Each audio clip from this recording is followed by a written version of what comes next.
first topic, let's talk a little bit about one Errol Spence Jr. and Terence Bud Crawford, right?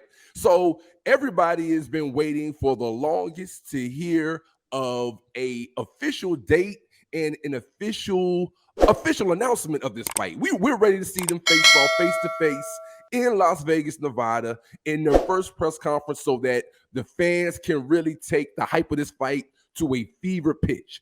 Now, unfortunately, we're still dragging on, with waiting on hearing what's really going to happen between the two. Now, even Errol Spence Jr. has been quoted as saying that the fight is as close as it's ever been. If it doesn't happen now, it's never going to happen. So it still leaves a lot to digest and try to figure out, well, what's really the holdup?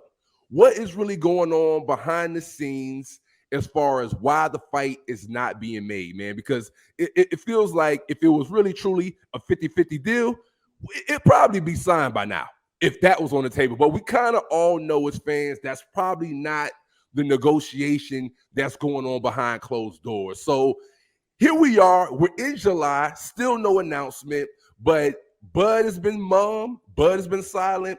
Spence has been silent as well, saying that the fight is very close. But Q, man, what's really going on behind the scenes in your eyes, man, as far as the holdup with Spence versus Crawford not being announced so that fans can go ahead and get ready for the fight that they've all been salivating for probably the better part of about 4 or 5 years now? Yeah, man, I think they still trying to get all the particulars to get all this money, to get these guys the bread that they deserve, and in my opinion, for this fight. I think that's one thing, because they had to make sure. And one thing I will say that Spence said that was very, I really liked it. Sound very strong, and it was definite. He said it will happen this year. It wasn't even. He said the fight will happen this year. It wasn't even a question. That's one of the most important things I heard him say. And with that being said, it was October date that was supposed to be, and I see right. FanDuel have updated to December 31st, New Year's Eve, which is horrible. I mean, well, I don't like it. But that sounds like we don't know.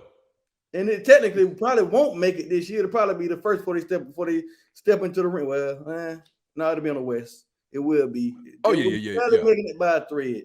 But I'm all good with that. You know what I'm saying? I'm all good with that. And another thing, I think, like I said, when Mayweather got involved with him and Bud Crawford, that smelled doom for the fight just being made in a snap like that. And I ain't saying that in a negative way, because, I feel like Bud gonna want more bread. Mayweather's involved and they cool. Mayweather not gonna, it's gonna be more negotiating on the money side. You got the money man on your side, you feel me? But man, I'm just sit back and wait and chill. I ain't finna even sit here and try to build on it too much. I'm waiting on the news so we could pop some bottles and get ready and make these plans, man. What you got? How you feel? Hey man, the way I feel about it is, I'm gonna tell you what I really think is going down. I think the negotiation. I think Errol Spence Jr. is really the one who's in a interesting position in this whole negotiation, right? The reality is Errol Spence Jr., based off of his pay-per-view numbers, does feel like he's entitled to a bigger portion of the pie. Even though both of them, a lot of people feel like they're on equal level as far as skill, I do feel like Errol Spence and his team with Al Heyman feel like we are a little bit deserving of a little bit more of the money. And I think there's a fight behind closed doors over just how much more value does Errol have than Bud Crawford. And I think what also is there too is that I do think there is a plan for a Errol Spence Jr.